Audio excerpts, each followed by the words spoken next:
Aloha. So I'm going to be filming how to order from DoorDash as well as the process of going through DoorDash from up at the host stand. So when looking at it on the DoorDash website, you're going to have, like from the customer's point of view, you're going to have, it's going to show you how long it's going to take for it to be delivered to their house. It's going to have all of our to-go items on here, so all of the bites, gardens and grains, fish and livestock on the side, as well as desserts and the keiki menu. From here they can order lots of different items. So let's go ahead and add the smoked fish profiteroles to the menu. You can also notice here that there is no option for the guest to add any extra instructions, which is great because we don't do any accommodations for to-go orders. So let's go ahead and add this to the cart. And then let's go ahead and add, let's do the chopped salad to the cart. And then let's do a dessert as well. I will also note that the sesame chocolate bomb is $12, while the upcountry tart is $10. On the actual menu, the upcountry tart is $12, but because it won't be coming with ice cream, we do have it as a $10 option instead of a $12 option, which is great for the guests. So let's go ahead and add that dessert option. So then you'll see over here that there's the checkout, as well as the 3 items that have already added. And then I'm gonna go ahead and check out.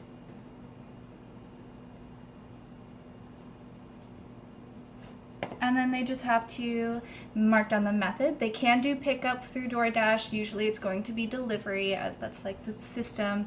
And then they can also schedule it for later. We haven't had one of these orders yet. It's usually just as soon as possible. And then add all the card details, and then they just place their order.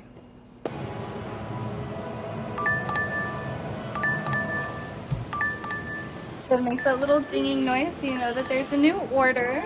You're gonna go ahead and click on it, and then you can click confirm and send to kitchen. You can choose the amount of minutes it's gonna take for the kitchen to make it. So let's go ahead and do 25 so that we have as much time as possible. And then it will print this guy out. After this gets printed, you can then enter it into the POS system, which for these 3 options, 2 of them are going to be on the to-go buttons, and then the other one is going to be under pastry.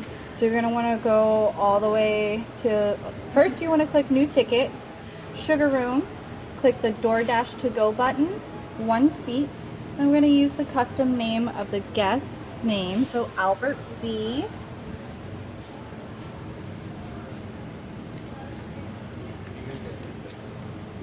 Click OK, and then now we can go all the way to the end to the to-go section. We're going to add 1 chopped salad and then 1 smoked fish profiteroles. Now we need to go all the way to the pastry section. I'm just going to be dinner pastry because we are at 4:25, so it's dinner shift. And we're going to add the upcountry tart. For the upcountry tart as well as any keiki menus, you do need to make sure you go here, go to pastry mods, and make sure you click to go so that the kitchen makes sure that they know it's for to go and not for here. After that, I do like to double check the total. So the total without taxes is 38, and then here it says 36. So for whatever reason there is a difference, and that's because of the ice cream. So after this point we are going to mention to a manager, call one over here and make sure that they change the price to $10 instead of $12. So after that, I'm going to go ahead and mark do not make.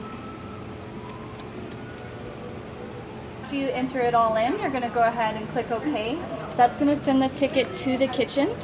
After that, after it's picked up from the dasher, you can go ahead and transfer it over to either the AM manager if it is the morning shift, or the PM manager if it's the PM shift. So let's go ahead and show you how to do that. You're going to want to click list view. And once it has the yellow mark on there, you can click transfer to. Let's transfer it over to Ryan, the manager.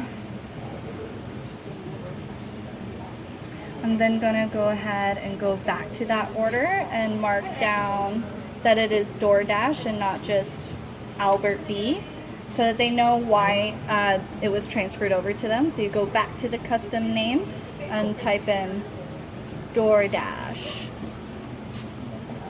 And then they can go ahead and fix that for you, and they'll do everything else after that. You don't have to worry about anything after that.